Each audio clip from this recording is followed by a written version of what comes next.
Hi everybody, welcome to my homestead and welcome to my channel. My name is Jared. Today, as I was planning to make this video, I came across this article.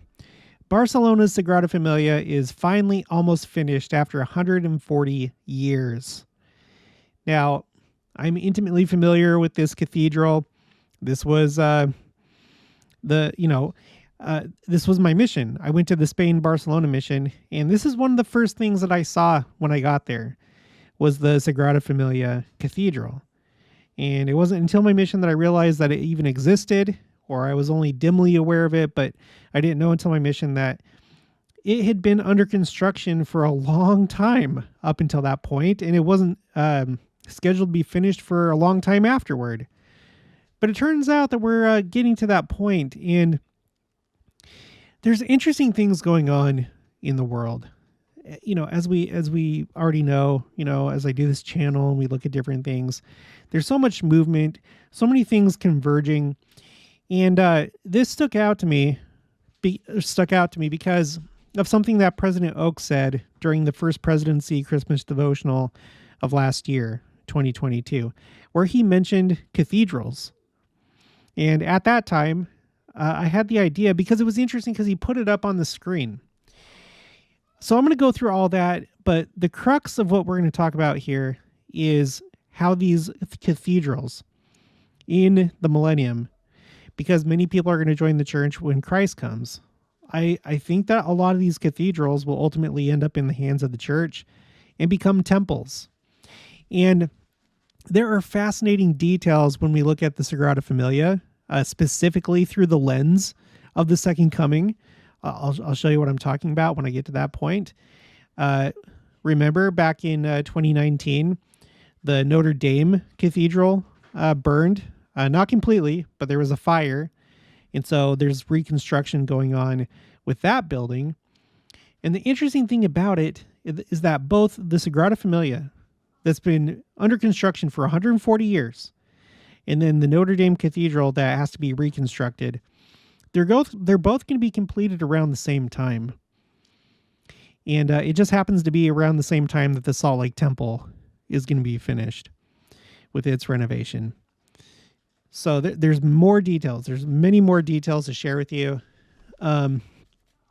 So before we get into all that, there's one thing I wanted to point out. Just a small but big news story. Congo, Paraguay pledge Jerusalem embassies in New York talks with Netanyahu. So I want to talk about this first before we jump into the cathedrals and, the main message of this video. We already knew that Paraguay was planning on doing it. I've already covered that on the channel, but it's news to me that Congo is now pledging to have its embassy in Jerusalem. I wanted to get everything straight. So what I did is I made a spreadsheet, another spreadsheet to keep track of these embassies. This is under Timeline Jerusalem Embassies. And as of right now, there are only 5 countries that have their embassies in the city of Jerusalem. Most other countries, they have their embassy in Tel Aviv. Moving an embassy to Jerusalem is significant because it essentially acknowledges that that country views Jerusalem as the capital of Israel. And famously, the first one to be opened up, not in history, but in recent times, the first one to open up in Israel was the United States embassy on the 14th of May, 2018. Interestingly, the first year of President Nelson's presidency. There's so many things that coincide with him and his presidency, and this is one of them. We know that that Jerusalem is going to become a world capital in the millennium. We don't know exactly how things are going to transition. It would seem that even though Christ is going to be the king of the world, there's still going to be some kind of political divisions, just the way that in the United States we're one country, but you still have different states. We know that there was a constitution that was being drafted for the millennium. That was one of the purposes of the Council of 50, led by Joseph Smith. So I would assume that there would still be like some kind of diplomatic relations between countries, even though they would all be under Christ and his kingdom. So I don't know if this plays into that now these countries are starting to move their embassies to Jerusalem, but it could. So the first of which was the United States. And 2 days later, it was Guatemala. And then a couple of years later, 3 years later, Kosovo and Honduras. And then most recently, and just last month, Papua New Guinea opened its embassy in Jerusalem. We already knew that Paraguay was planning on doing that, and now Congo is planning on doing it. So very interesting developments, and we're just going to have to watch and see, are more countries going to follow suit. Now, the Congo is interesting because in our church, the Congo, for some reason, has just been taking off as far as like membership goes. Well, I can't say for sure about membership, but that's implied with the number of temples that are being announced in the Congo. Now, I'm not the best with my African geography. I was not even aware that it looks like the Congo has split into two. You have the Democratic Republic of the Congo, which is the larger one in the east and south. And then to the west, you have Republic of the Congo. So something must have happened that I wasn't keeping track of. But let's pay attention to temples here. So before this conference, we had 1, 2, and then 3 in the Democratic Republic of the Congo. So 2 that have been announced or under construction and 1 that's in operation currently. And then just right across the border in the Republic of the Congo, there's 1 that's at least been announced for Brazzaville. Okay, so that's 1, 2. Let me zoom out. 3, 4 for the 2 Congos. I'm putting them together because I'm sure they're ethnically related. And I don't know the story of what happened there, but I'm just going to say 4 between the 2 countries. And then in addition to that, we now have, oh gosh, what tab is it under? Where is it? Right here. Now we have another one planned for the Democratic Republic of the Congo. Again, that's the larger country to the east. So that's going to bring the total to 5. That is quite a bit. I mean, you look at, for example, Nigeria, which is one of the largest. This is one of the largest countries in the church as far as church membership goes. And it only has 1, 2, 3, 4. I can't remember. Did they have? Oh, they have a 5th one announced. So they're going to have 5. But the Congo has made gains much more rapidly than Nigeria. So interesting things. But anyway, all this is going on with the Congo, and now Congo is moving its embassy to Jerusalem, one of the first countries to do so. I don't know what's going on with that place, but it's looking pretty good. Okay, so anyway, that's that. I don't really need to go over this. Originally I was going to go over this, but whatever. Things are happening. Netanyahu had a meeting with Pacific region leaders, and he was wanting them to move, not necessarily to Jerusalem, just have embassies in Israel, because some of them don't yet. And so some of them were saying that they will go ahead and do embassies in Israel, not necessarily in Jerusalem. And as I was looking into that, I came across this article that says Israel's best UN allies are the Pacific Islands. Opinion. I'm not going to go into this too much, but I thought that was an interesting observation, and I'll take the Jerusalem Post for its word. But it's interesting because we've talked about on this channel a number of times how the Polynesians, according to church leadership, and there's many, many quotes that support this, that the Polynesians are descended from Nephi and the Nephites through Hagoth in the Book of Mormon, the story of Hagoth that built a ship and then he sailed somewhere with some people, don't know what happened to him. Well, modern day prophets and apostles have spoken to that and said that the people of the Pacific, Hawaii, New Zealand, Tonga, Samoa, so on and so forth, are descended from Nephites. So maybe it's not that strange. Maybe it makes a lot of sense Maybe they don't realize it themselves. I mean, I'm sure they don't, but on a spiritual level, maybe that's why there's this kind of friendliness. It's really interesting to think about. Okay, so back to Barcelona in the Sagrada Familia. Okay, so this whole idea first came on my radar about the church in the millennium possibly coming into possession of different religious buildings, not just Christian, I'm sure, many other religions, but this was specifically brought up, like I said, in the first Presidency Christmas Devotional of 2022. And it was during President Oak's talk, a talk called Good Tidings of Great Joy. There was a lot of Second Coming talk during this devotional. Some of you missed it. Some people are like, I didn't hear anything about the second. Believe me, it was there. They said it outright. They used the term Second Coming many times. But on top of that, there were many other things like using or referencing Joy to the World, which is actually a Second Coming song. That's what it was originally written to be. Anyway, just look up Christmas Devotional on my channel and you can find that video where I covered the whole thing. It was amazing. And one of the curious points of this devotional was this. I'm going to read what he said.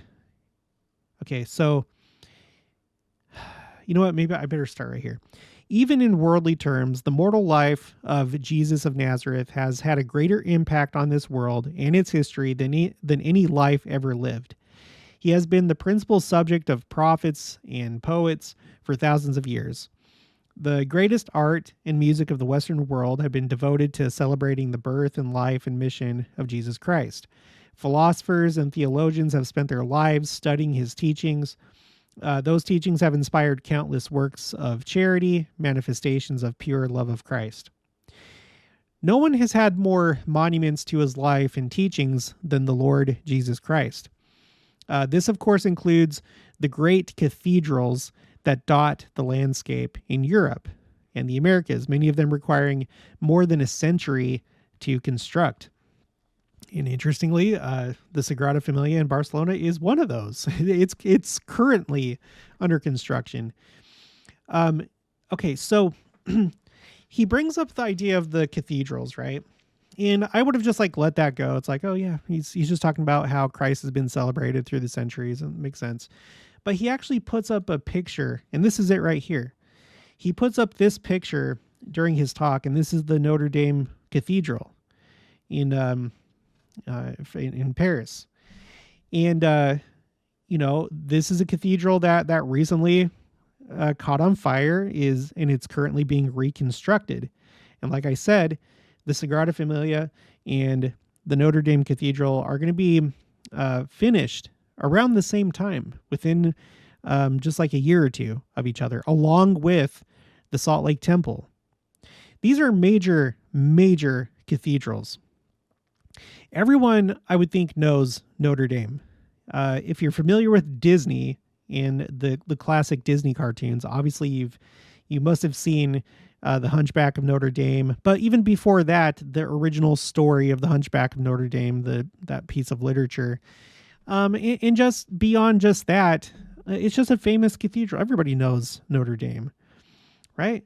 And then the Sagrada Familia equally is, well, maybe not equally, but it's also a very, very, very, very famous cathedral because of its unique character and its architecture.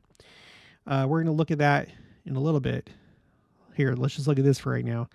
This is what it's going to look like when it's finished. It's gigantic. It's massive. It's taken forever to build. Gaudi was the architect, and Gaudi was like this very artistic architect. There's a lot of different places around Barcelona that he designed, and I went there on my mission. But these are serious buildings, and a lot of people are really connected to them, even if they're secular, just because of the history and how they represent the city, their landmarks, and these are like emotional magnets. So Um, so anyway, going back to President Oak's talk, he brings this up and he actually shows a picture of Notre Dame. Let's go back to his talk. Let's finish off what I have highlighted. So he talks about cathedrals, and then after that, immediately after that, he says, more recently, the Church of Jesus Christ of Latter-day Saints has 171 dedicated and operating temples and has 129 more in restoration, original construction, design, or just announced by President Russell M. Nelson at our recent October General Conference. These houses of the Lord are on every continent and in 74 nations of the world. There, we dedicate our lives to following Jesus Christ. So he draws kind of like a parallel between the cathedrals and temples. And like I said, it could be that they have in mind the future of what's about to happen at the commencement of the millennium. Let me give you an example. This is something that was said by Bradley R. Wilcox. This was February 2nd, 2022. All right, and he said something really interesting. And I would like to know if you know of any other quotes that are like this, what I'm about to read to you. Please let me know. Send them my way. Send me an email with the reference. I'm sure that this has been said before, but okay, so this is what he says. But when the second coming comes, that's when these tribes are going to give us a totally different organization. He's referring to the tribes of Israel. A different level of organization that's going to become very important. I mean, right now, we've got to get organized because when Jesus comes and he says, by the way, I belong to the Church of Jesus Christ of Latter-day Saints, and that is what he's going to say. So do you think there's going to be a little interest in our church, in the church? Oh, yeah. Will we be ready to have 2 billion people join the church in one day? Well, think about that. Will we have enough stake presidents? Will we have enough bishops? Will we have enough young women presidents? Will we have enough full-time missionaries? Will we have enough full tithe payers? Which is interesting because tithing was a big topic this last General Conference, October 2023. And then, still pausing here. I could add to what he's saying, temples and meeting houses and so on and so forth. Think about temples. Are we going to have enough temples when 2 billion people want to, when they're to that point after being baptized and receiving the Holy Ghost and partaking the sacrament, and then after some time they're ready to go to the temple to receive their endowments and get sealed. How are we going to take care of that problem? Well, I think it's partially being taken care of right now. With the announcement of all these temples, there's so many that have been announced and under construction, more so than what we've seen in the history of the church so far. But maybe it's going to have to go beyond that, and maybe there's going to have to be other buildings that are purchased, or who knows exactly how things are going to go. Again, we have statements from various leaders of the church, Brigham Young, Joseph Fielding Smith, Neal A. Maxwell, others, that talk about in the beginning of the millennium, there's still going to be other churches. It's not like the Catholic Church is just going to suddenly disappear, or other churches. But I would imagine that they'd be significantly downsized from what they currently are. And so, and the church doesn't take things by force. And I would think that even when Christ comes, he would deal with everybody in a reasonable, equitable, legal way. Even though he's king of the earth, he's not just like suddenly a dictator that takes people's stuff. I mean, who knows exactly how it's going to play out, but I could imagine where the church would maybe, and it's interesting because that last video that I did about, the church is saving up all this money for the second coming. Well, maybe, what if some of it is actually to purchase some of these cathedrals, to buy them from whatever church, or these big, church buildings and whatever. Buddhist temples, maybe. Hindu temples. So, okay, so let's continue. He says, we got to get with it. We got to get organized so that we can have that huge influx into the church. It doesn't swamp us. We've got leaders we've got leaders all over the world who can handle that. So Elder Darling, he's using this as an example, like a fictitious missionary. So Elder Darling, you're not going to Guatemala to baptize everybody. Now, that's what your mission president might say, and that's certainly what your zone leader is going to say.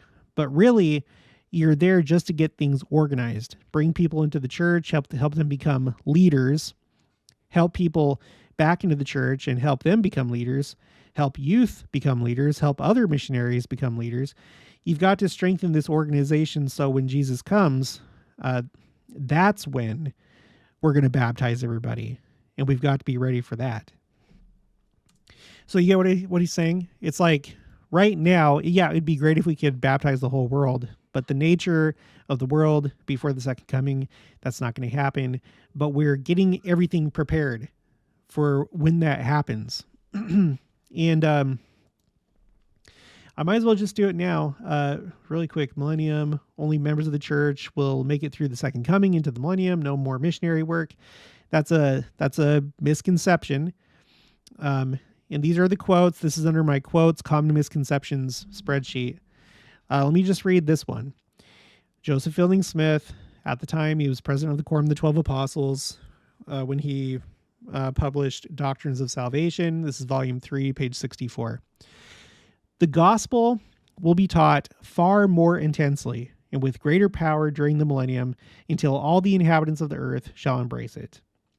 Okay, I'm just going to read that. Here's Neil A. Maxwell. We understand, of course, there will be many non-members of the church living during the millennium, but there will be a clear willingness by all the good and decent men and women of all the races, creeds, and cultures to abide by a terrestrial law. And then they go so far, like here you go. Here's, I'll do Brigham Young. In the millennium, men will have the privilege of being Presbyterians, Methodists, or infidels. Joseph Fielding Smith, he says, there will be millions of people, Catholics, Protestants, agnostics, Mohammedans, people of all classes and of all beliefs, still permitted to remain upon the face of the earth. But they will be those who have lived clean lives, those who have been free from wickedness and corruption. All right, so I can only imagine that, like I said, most any religion is probably going to take a hit as far as people leaving that church and wanting to join our church.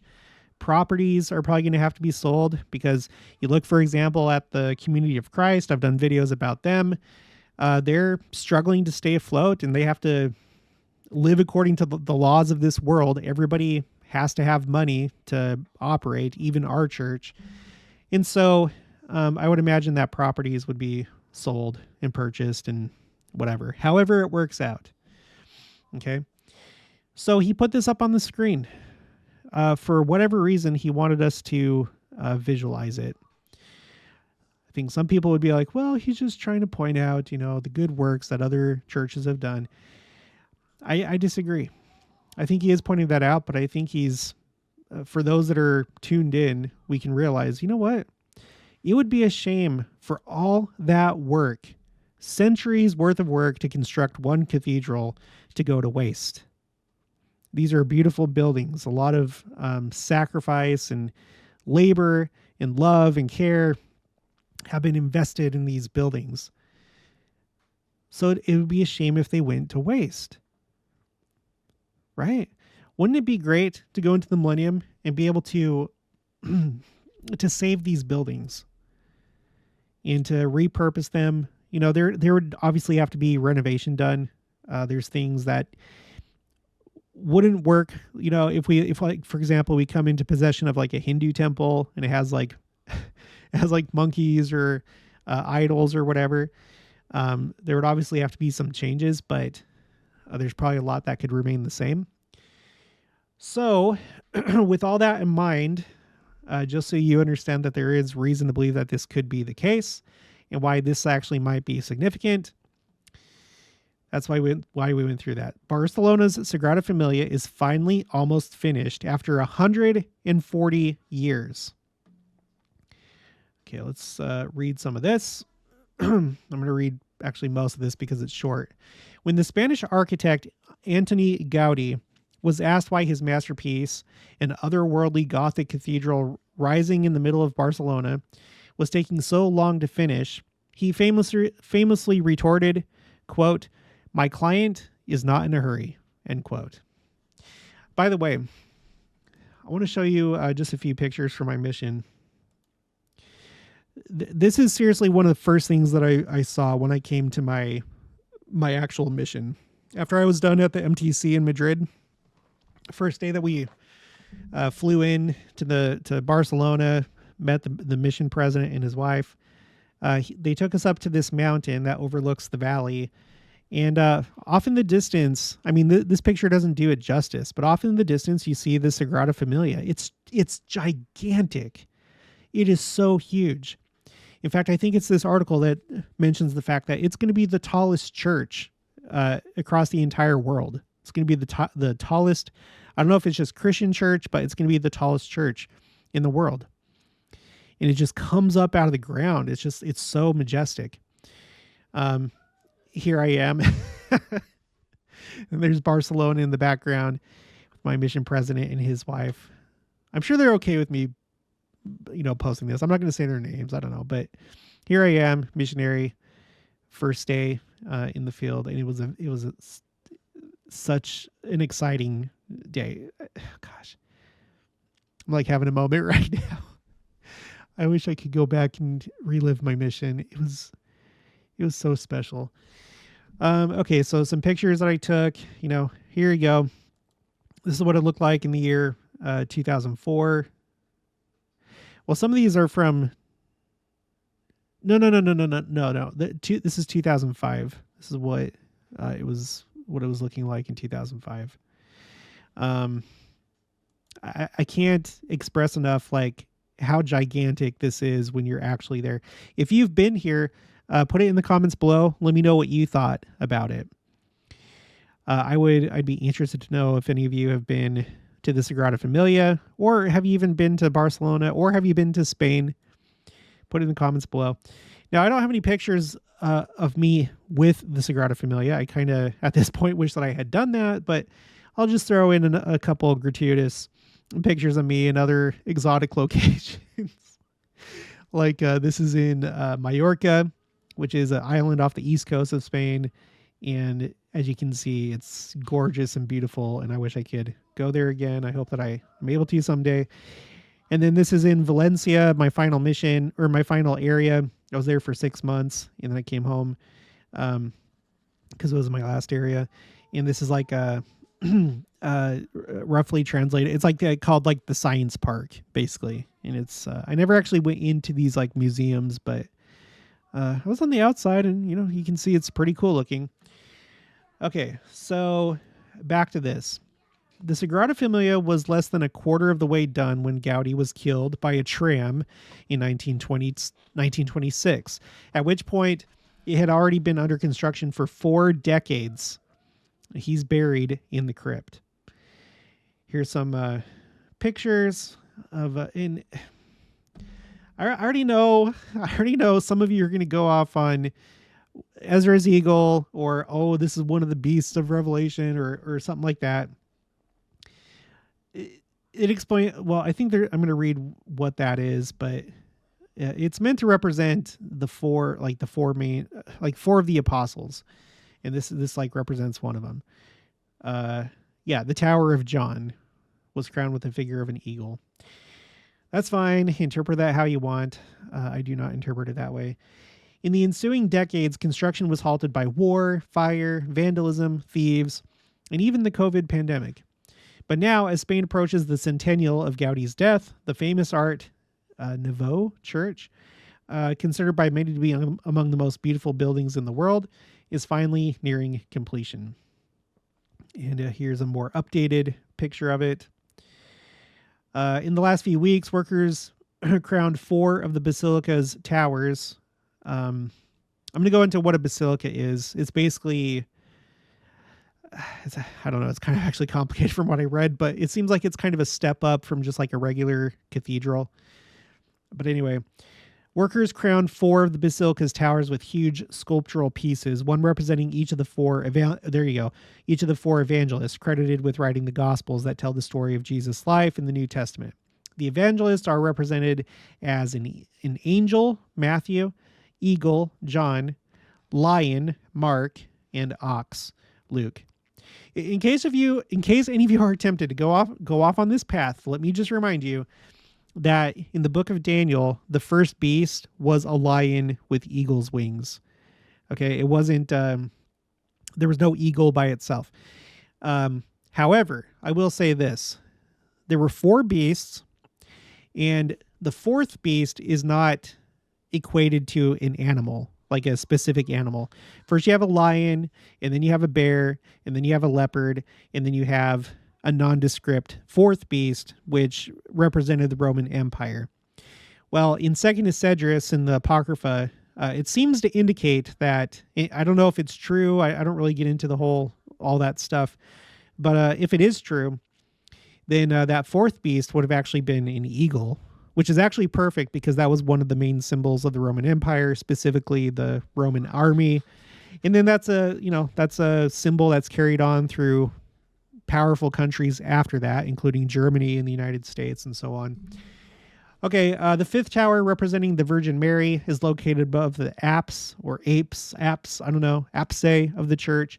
It was finished in 2021 with the installation of a giant star that illuminates Barcelona's skyline. I wish I could see what that's like. Okay, the final and largest tower. Now think about this in terms of okay, listen to me. Listen. Not everybody has to be from our church to create things that are later used for the church. We're going to talk about that when we talk about the Christus statue. That was not a piece of work created by someone in our church. But it seems, and I'm going to show you that it seems that at least one prophet felt that it was divinely inspired. So when we think about this basilica that's been under construction for so long and how it's about to be completed, and maybe the Lord has plans for this, think about it in that context with what I'm about to read. The final and largest tower, representing Jesus, is now the last major piece of construction left at the basilica. When its steeple is completed, the Sagrada Familia will become the tallest church on earth, rising to a pinnacle of 564 feet. If all goes according to plan, a big if, given the cathedral's tortured history, the last stone will be put in place in time for the 100th anniversary of Gaudi's death in 2026. So that's just right around the corner.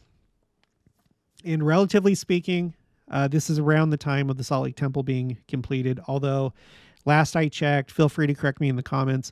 Last I checked, it's still on schedule, I think, for 2025. I better check. Salt Lake Temple completion date.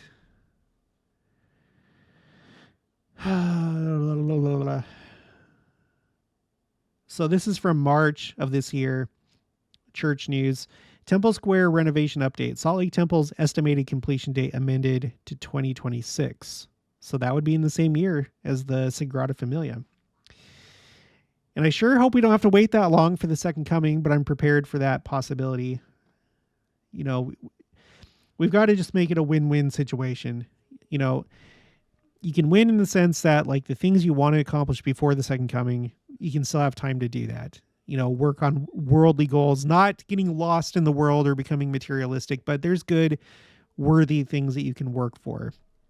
And we don't know how those things may or may not be interrupted by the second coming. But, you know, the world's going to completely change once the second coming happens. So just make the best of it for right now. I know that you and I, we want it so bad. We want it yesterday, but let's just enjoy this period of time while we can. Here's another one. Deseret News, April 15th, 2023. And it's talking about 2026 as well. of course, that I don't know if that's referring to the entire project, like both blocks, or the temple itself. It's probably, I don't know. I just so you know though, I do believe there's a good possibility that Christ would come before it's finished, because I think that it could be a stumbling block for people that aren't prepared. People that are like, well, he wouldn't come before it's finished. That'd be a perfect time to come when you're not thinking, when you think, no, it has to be finished first. No, I want to see what you're doing right now. Are you ready right now? All right. So anyway, very interesting. Right now, it's going to be finished the same year that the Salt Lake Temple and Temple Square are scheduled to be finished. That's really interesting. This has been going on for 140 years. Okay, so let's move on. Okay, so basilicas. What's a basilica? I'm just going to give a brief overview. Basilicas are either major basilicas, of which there are 4, all in the Diocese of Rome. So all 4 major basilicas are in the Diocese of Rome. So a basilica is either one of those 4 or minor basilicas, of which there are 1,810 worldwide as of 2019. Now, that's interesting because when we listen to that from like a LDS perspective, if we were trying to like draw equivalence between the Catholic Church and our own church, you might kind of equate basilicas maybe to temples. You do have like the regular cathedrals. I guess you could do that too. But like I said, basilicas are they're like a step up from just a regular cathedral. And here you have a bunch of different examples.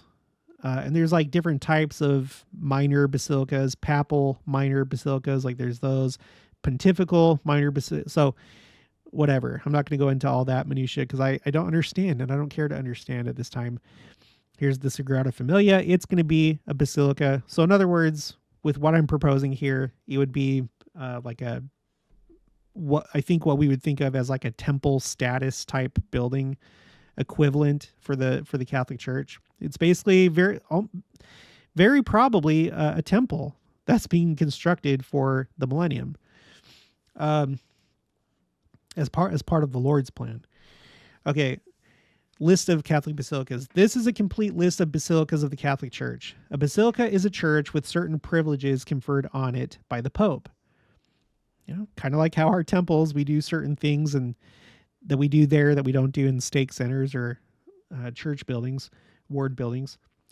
Not all churches with quote unquote basilica in their title actually have the ecclesiastical status, which can lead to confusion, since it is also an architectural term for a church building style. In the 18th century, the term took on a canonical sense unrelated to the architectural style.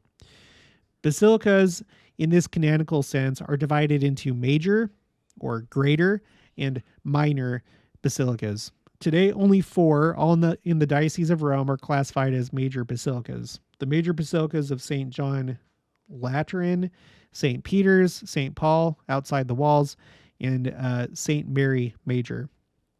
The other canonical basilicas are minor basilicas. And then you have something that kind of looks like our Wikipedia page for temples. It just goes through all the different basilicas. Wow, that one has like Christmas lights going on or something. Yeah, those are Christmas lights. That would probably be really nice to see in person. And you can see, I mean, they're all very big. They're very majestic looking. Some of them even maybe look like modern day temples. Like you can see this being turned into a temple. This actually looks almost like contemporary to our own time in the way that we build temples. Others, not so much. But can you imagine, like I said, the people that live in these different locations, and this is like a main feature in their town or city, and just having it go to waste in the millennium? Wouldn't it be so much better if these were preserved and used for the church in the restoration. I mean, look at this one right here. This is Ottawa. That's a really pretty looking one. They're beautiful buildings, beautifully designed. And who knows how it would go if this would even happen in the first place. I'm not saying that it's going to, but I think it's pretty easy to imagine that it would. Look at this. This looks like some of our temples that are of like this style right here. This looks very much like one of our temples. Okay, so the Sagrada Familia. Let's just look at this really quick because there's a really interesting detail. We already talked about the fact that the last part of the Sagrada Familia, which represents Christ, it's going to be the last piece, which is interesting because if the second coming happens around this time, it would be a very fitting end to the story of the Sagrada Familia. That at the end, it's completed with the part that represents Christ, and then Christ himself is actually here and maybe even goes to the Sagrada Familia. Okay, so the Basilica y Temple, this is in Catalan, by the way, Expiatory de Sagrada Familia, shortened as the Sagrada Familia, is under construction, is an under construction church in the Eixample district of Barcelona, Catalonia, Spain. It is the largest unfinished Catholic church in the world. Designed by architect Antoni Gaudí, his work on Sagrada Familia is part of the UNESCO World Heritage Site. On the 7th of November 2010, Pope Benedict consecrated the church and proclaimed it a minor basilica. So that was in 2010. On the 19th of March, 1882, construction of the Sagrada Familia began under architect Francisco de Paula de Villar. I'm sorry, that is what I was thinking about. I had read that and then I forgot what part I had read. I wanted to see what was going on at that time. Let me just consult my timeline really quick. Let's go back to 1980 or 1882. Let's see what was going on.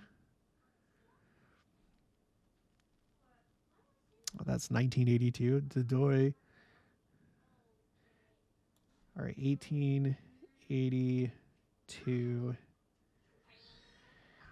I don't have anything big happening at that time, but this was around the time that John Taylor became president of the church in 1880. So, I don't know, nothing really big. Although, it looks like at this time, we only had the St. George Temple constructed, and then in 1884, the Logan Temple was dedicated, the second temple of the church, meaning since they usually count the St. George Temple as the first because, we lost the Kirtland Temple and the Nauvoo Temple was destroyed. So counting it that way, at the time that this was began, the Sagrada Familia, we only had the St. George Temple that was dedicated in 1877. All right, back to it. In 1883, when Villar resigned, Gaudí took over as chief architect, transforming the project with his architectural and engineering style, combining Gothic and curvilinear art nouveau forms. Gaudí devoted the remainder of his life to the project, and he is buried in the church's crypt. At the time of his death in 1926, less than a quarter of the project was complete. All right. I'm going to skip that. Okay, now look at this. Now this is interesting right here. The different facades. So like the different sides of the cathedral. Okay. The church is designed to have three grand facades.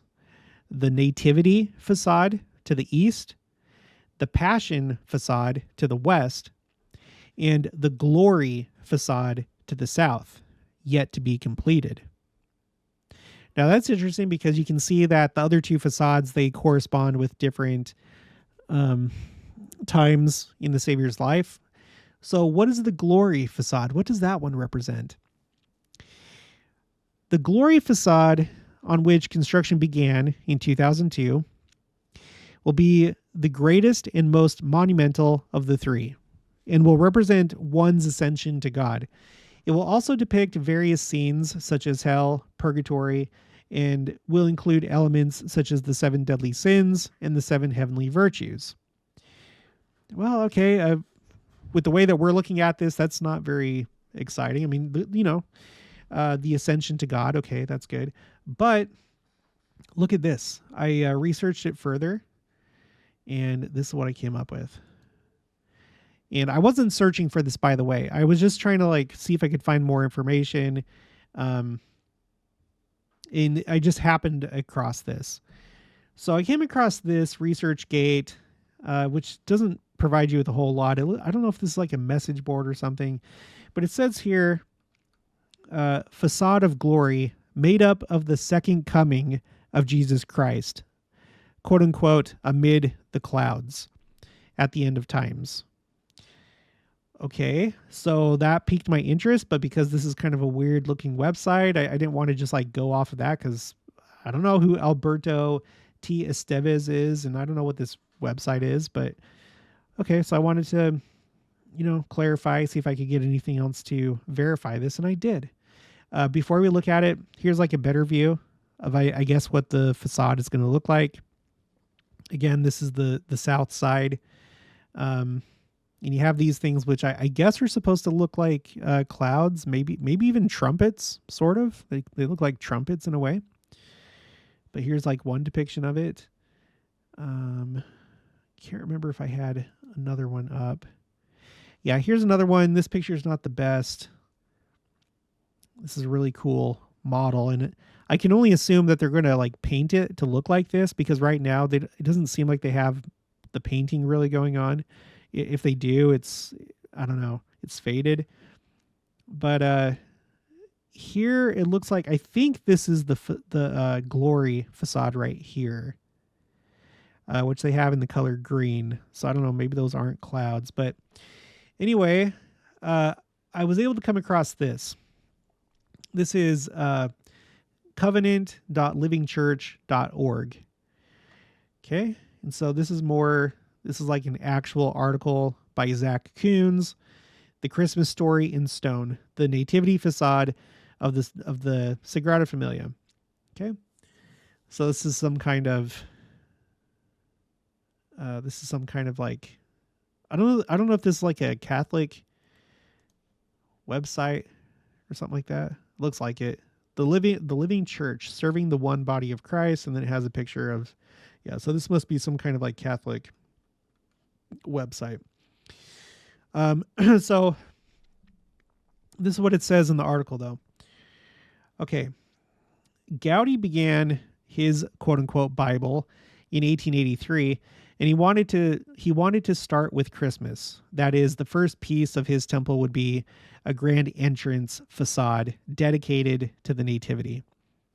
This would be one of 3 entrance facades that, when combined, would preach the basic contours of the gospel to the world. The second being devoted to the Passion, and the third to Christ's second coming. All right, then. So you have this massive project that's been going on for 140 years.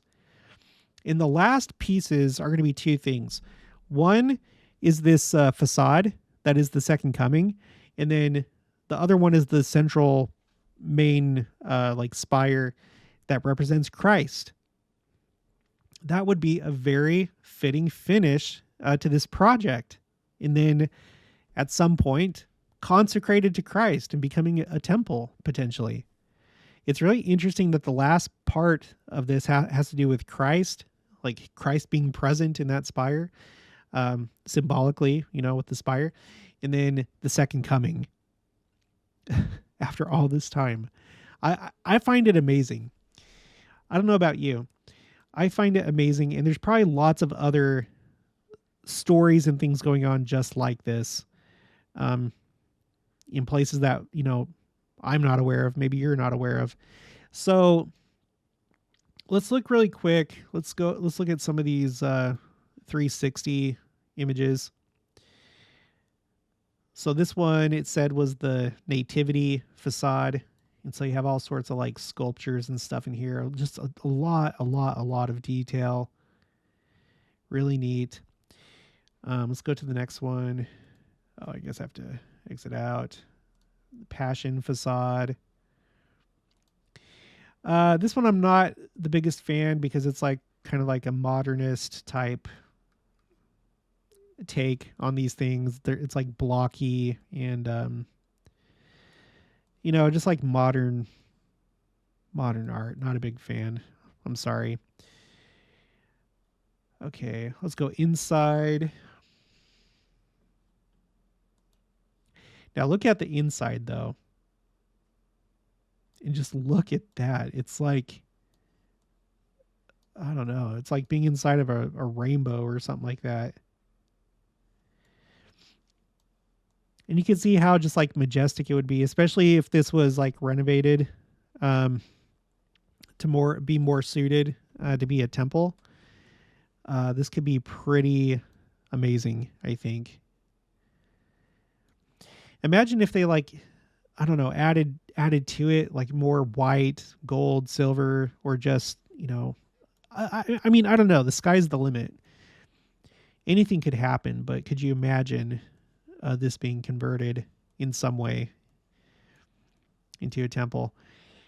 And I know there's always going to be someone that's like, well, I mean, it's not even like built to be a temple, but you can renovate things. You can change things up. Any given building, you can just change it on the inside. You could add levels. You could, add walls, and figure out a way to make it all like flow together. Maybe you'd have like some open areas where you could see the ceiling. I don't know. Anyway, that's all I want to really look at. Well, let's look at the crypt because I was looking at this earlier and it has a pretty chapel.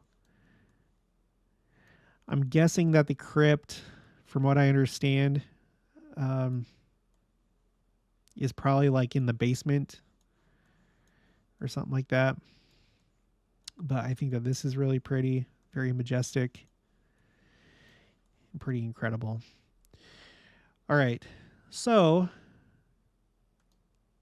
I think that's all I had for that. Now let's look at Notre Dame. So we were just in Spain, in Barcelona, big famous cathedral, Basilica, that's going to be finished around the time of the Salt Lake Temple. And now we have this that happened in 2019. This was President Nelson's second year as president of the church when this happened. So, oh wait, I think I had a couple other things, like some more pictures and stuff. Feel free to follow me on X. If you ever want to like refer back to these or follow any of these other accounts. I remember the day that this happened. Do you remember? This was breaking news. It was on all the news stations, and I was just watching with. I was amazed at what was happening, and I was feeling back then that this was some kind of sign, some kind of big event. I don't ultimately know what's going to be the outcome in the future, if it's along the lines of what I'm saying, that these buildings are being prepared to become temples or other important structures, or who knows what. But I feel like this was a major event just because how historic this cathedral is. Okay, so CBS News, Notre Dame reconstruction continues 4 years after massive fire tore through French cathedral. This is dated August 27th of 2023. So this is a pretty recent article. When the Cathedral of Notre Dame in Paris caught fire in April 2019, and by the way, that was the conference, the April General Conference was the one where President Nelson said that time is running out. That's interesting. It was one of those moments that people around the world experienced together, staring in horror at live video on their smartphones and televisions. For the people of France, it was especially traumatic because Notre Dame has been a powerful symbol since medieval times. French President Emmanuel Macron immediately pledged that Notre Dame would be reopened by the end of 2024. Now, this was the year that the Salt Lake Temple was supposed to be completed. It was supposed to be done by 2024. So that's kind of interesting. Continuing, it says, it seemed at the time to be an unrealistic promise, but as we first reported in April, the resurrection, they use the word resurrection. The resurrection of the great cathedral now seems within reach. That is so interesting that they would use that word. You know, obviously they're thinking about that as like a religious word, but that may actually be more prophetic than what they realize. Flames tore through the roof of Notre Dame on the evening of April 15th, 2019, and spread with incredible speed and ferocity, engulfing her 200-foot spire. Now there's like this portion of the article where it's like an interview, like a question and answer type thing. General Jean-Louis Georgelin says, the Cathedral Notre Dame de Paris is in some way the heart of France. For the Catholic, of course, for the Christian, but for everybody. All the great events of France in some way or another took place here in the cathedral. Napoleon crowned himself emperor in Notre Dame in 1804. In 1944, as Paris was liberated from Nazi occupation, General Charles de Gaulle braved sniper fire to enter the cathedral. And then the interviewer, Agnes Poirier, says, in many ways you could say that she's the people's palace. Again, I would pose this question to you.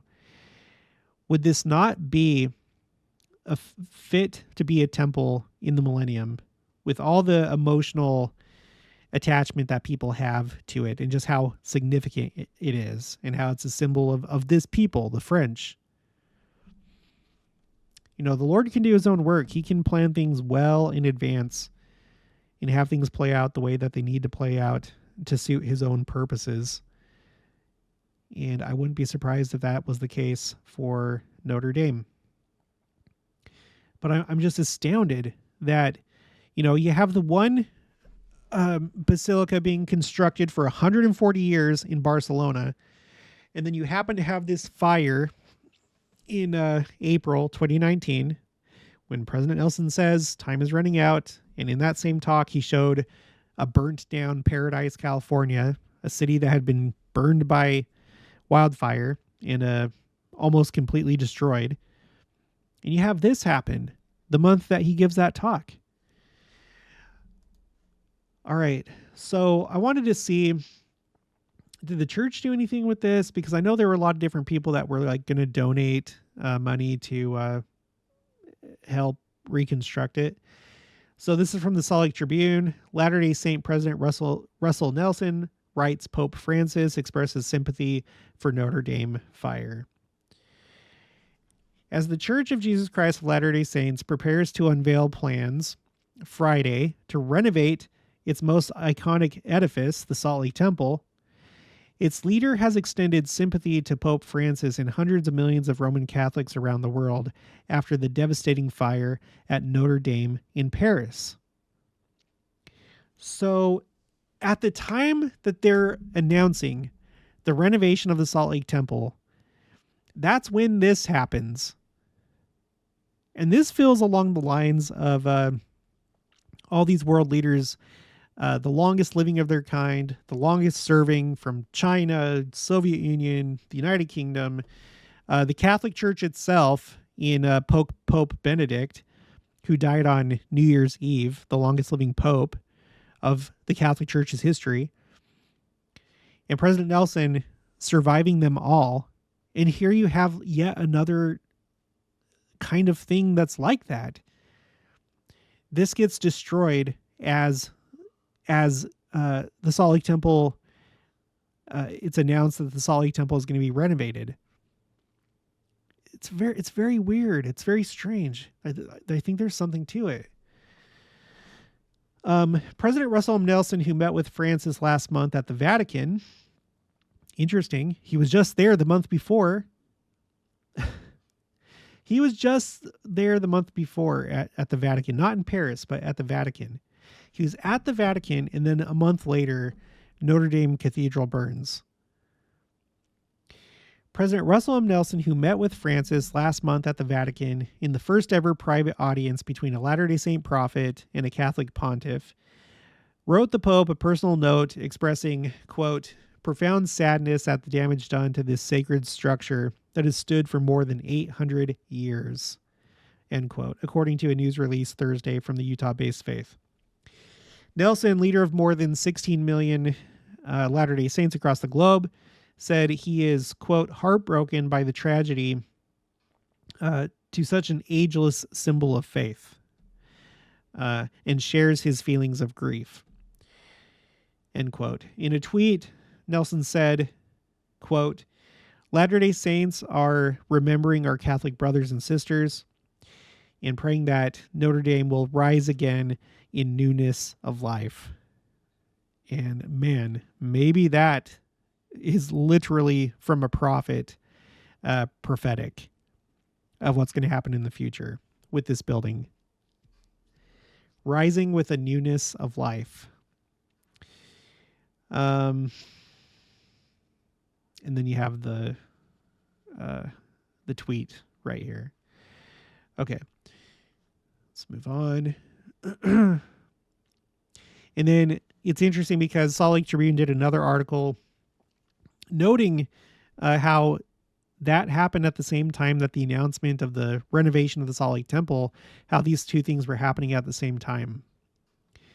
Renovating Mormonism's quote-unquote Notre Dame and preserving historic LDS buildings. They're pointing out how this is like, you know, not really, but kind of like our Notre Dame, the Salt Lake Temple. It's very interesting. Now I want to shift gears about this, and kind of like reinforce this idea that things that are created outside of the church can be used inside the church and even acquired by the church. So let's talk about the Christus statue. So as you know, if you've been watching the last couple of videos, I went to Kansas City on Friday. We had a friend that was she was receiving her endowments for the first time. And during the day, my wife and I, and then Joni from the Joyous Genealogist channel, we went to the Independence Visitor Center. And inside, you know, they have a replica of the Christus.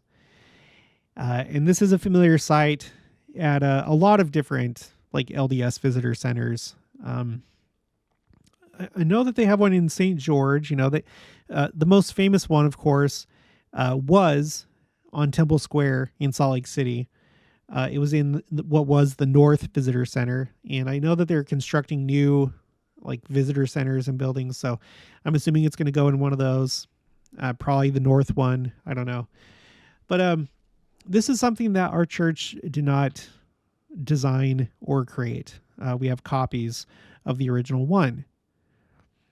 From a different religion, not from the Catholic Church, but I'll get into the details in just a second here. In fact, let's do the details first, and then I'll read some of the stuff. So, Christus is an 1833 white Carrara marble statue of the resurrected Jesus by Bertel Thorvaldsen, located at the Church of Our Lady, an Evangelical Lutheran Church of Denmark in Copenhagen, Denmark. So we're talking about the Evangelical Lutheran Church. So this is not Catholic Church. They're Protestant, orientation Lutheran. Okay, so you get it. However, this particular building, Church of Our Lady, they do refer to it as a cathedral. The Church of Our Lady is the Cathedral of Copenhagen. All right, for that church, obviously. So that's where this is at. And this is the original right here. Okay. Let's read. Okay, this is a little bit out of order from what I was planning to do at first, but that's okay. So LDS Bookstore, they said something interesting here. I just like how they word it. Okay, history of the Christus statue. Officially entitled Christus Consolator, this statue by Bertel Thorvaldsen is known around the world. After a fire, okay, think about the Notre Dame Cathedral and a parallel between that and the Christus statue. After a fire destroyed the Evangelical Lutheran Church of Our Lady in Copenhagen, Denmark, Thorvaldsen was commissioned to create the statue, which was moved into the rebuilt church in 1833. And now, as you know, we use the copy of this for our church in kind of a big way, not just for visitor centers. And by the way, this is the one, this is a picture of what the North Visitor Center looked like on Temple Square in Salt Lake City. So not only have we used it, obviously, for visitor centers, but as you know, in 2020, it actually became the symbol of the church. This is not referred to as a logo or a trademark or anything like that. It's supposed to be called the church's, like the church symbol. And there's symbolism to it. And we've talked a lot about it, actually, especially this arch right here.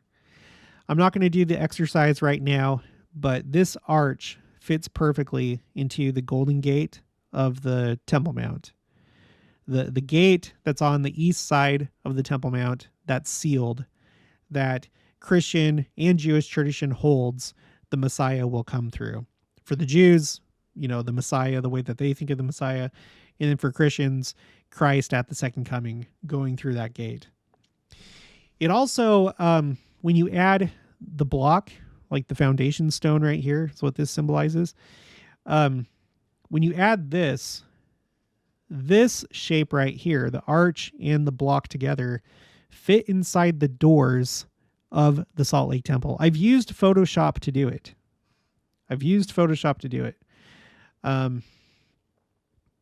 Maybe I'll do it again in a future video, but I've taken Photoshop and it fits perfectly inside the front doors of the Salt Lake Temple, which are also sealed. They're closed. Well, not sealed, but they're closed. You can't go in the front doors.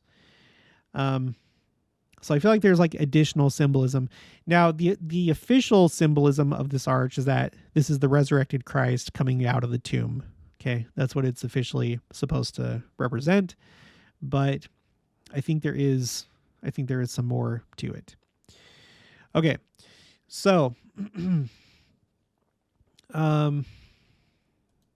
so basically it was a fire that happened, and then after that fire, that sculptor was commissioned to create this statue as the result of a fire that had happened before.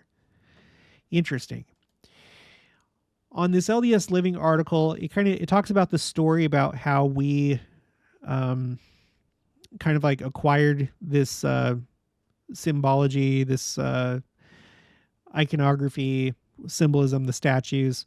It basically happened in the 50s. I'm not going to go over this story, but I'll leave the link in the description below.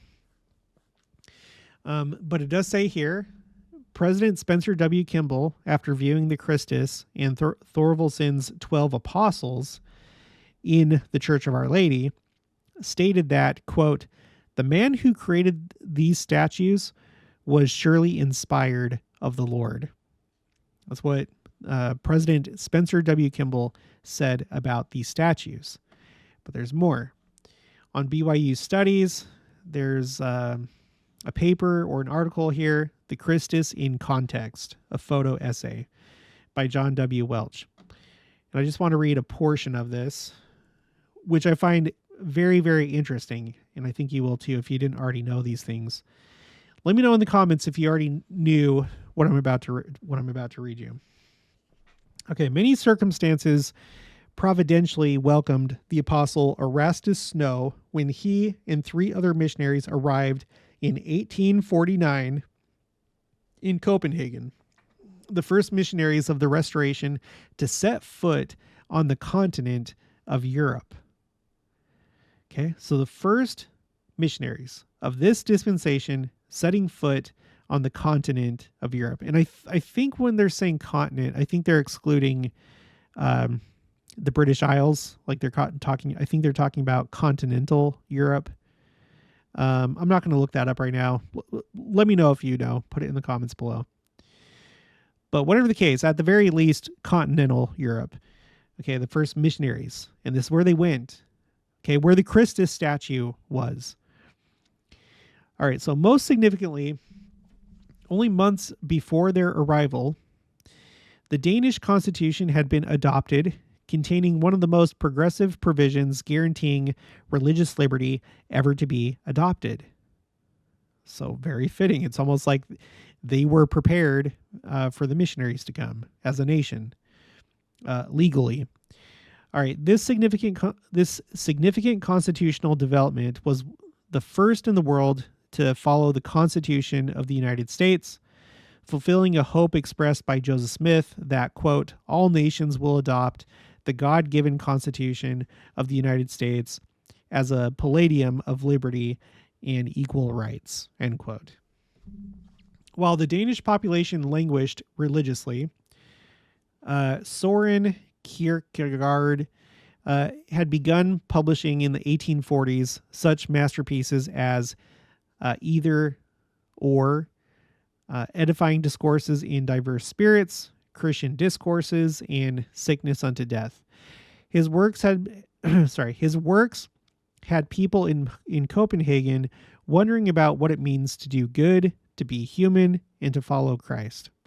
A few years later, in 1837, and pay attention to these dates. This is like at the time of the early church, in around the time that the church had been organized in 1830. Okay, so in 1837, Hans Christian Andersen published his first book. That book included The Princess and the Pea, The Little Mermaid, and The Emperor's New Clothes. Andersen had been born in 1805, the same year as Joseph Smith. His famous tales are much more than fairy tales and are better described as moral allegories that still seek to improve moral sensitivities today. In addition, folk imagination in Scandinavia by 1850 had already been quickened by the growing number of books and travel memoirs about America. Also welcoming the Mormon arrivals was Thorvaldsen's Christus statue, which had been commissioned during the artist's 1819 to 1820 visit home to Copenhagen from Rome. That's interesting because that's the time frame of the first vision, 1820. The plaster cast of the Christus was presented for the dedication of the Copenhagen Cathedral on June 7th, 1829. Just 1 year, in fact, less than a year before the church was organized. That's when this was dedicated and you had the plaster cast. The completed marble statue was then brought into the cathedral in November 1833 and was consecrated on the Feast of Pentecost in 1839. Very interesting day for that to happen. Pentecost, also known as Shavuot in Hebrew, the Feast of Weeks, right?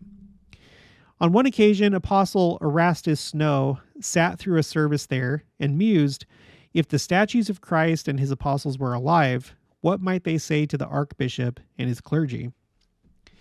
As these missionaries entered the church, they would have been greeted by the outstretched arms of the Savior standing before them. The view from the entrance offers a clear line of vision to the Christus. And they have a picture of it right here. See? So you enter in, and there's Christ, and then you have the apostles on the sides. And this is yet another beautiful building on the inside. Okay. Looking up from the altar, the viewer feels embraced in the extension of the semicircle formed by his welcoming arms. This is not the typical altarpiece or the normal portrayal of the crucifixion of Christ that stands between the high altar of many European Christian churches. Here is the resurrected Lord showing the signs of the crucifixion in his hands, feet, and side. He stands in glorious white alone. He stands in glorious white alone, the Redeemer in whom salvation is found. So, yeah, I don't know if you've been to typical like cathedrals, but yeah, usually what you have is like a crucifix, you have a cross with Christ, having Christ on the cross, and that's like what's at the altar. So that's why this is unusual. He's not on a cross. This is clearly the resurrected Christ. And then you have the priesthood authority around him, in the apostles. And all this happened around the time of Joseph Smith, even down to his birthday. We talked about his birthday, the time of the first vision, when they had like the first like version of this put in here. It's amazing. It's not coincidence. It was planned, and he really was inspired to create this. And now this plays a huge, huge role in our church as now the official church symbol. This image is being equated with our church. So it has a very interesting backstory. The first missionaries to go to continental Europe, seriously, and this is where they come and they see this. And then on top of that, I did not know this. Let me know if you knew this, but these apostle statues right here, I thought that I recognized them. I'm like, oh, that looks a lot like the ones at the Rome, Italy temple visitor center. And yeah, they are. So in the Rome temple, in the Rome visitor center, whatever, you have replicas of the Christus as well as all the rest of the apostles. I had actually wondered, I was like, where do they get those other ones? Like, what are those based off of? I assumed that maybe these were like replicas of statues in Rome, but no, they all go together as a set. That's a really cool thing. So here you have it. You have this work that was done outside of our church that has been repurposed to actually represent our church when it comes to the church symbol. And for anybody that comes to these different visitor centers, including in Rome, of all places. So why couldn't it be that other things, whether they're cathedrals or, whatever, maybe even just regular chapels of other churches, why can't they go through a similar process? And it would make a lot of sense that they would, because all these things, like I said, they took a lot of human ingenuity, talent, dedication, faithfulness, so on and so forth. So I find it really quite amazing. Here's the Rome, Italy temple. Beautiful building. Here's President Nelson presenting the Pope with it looks like it's a replica of let's see, with a small statue. Yeah, a small statue of the Christus. That's what he gave the Pope.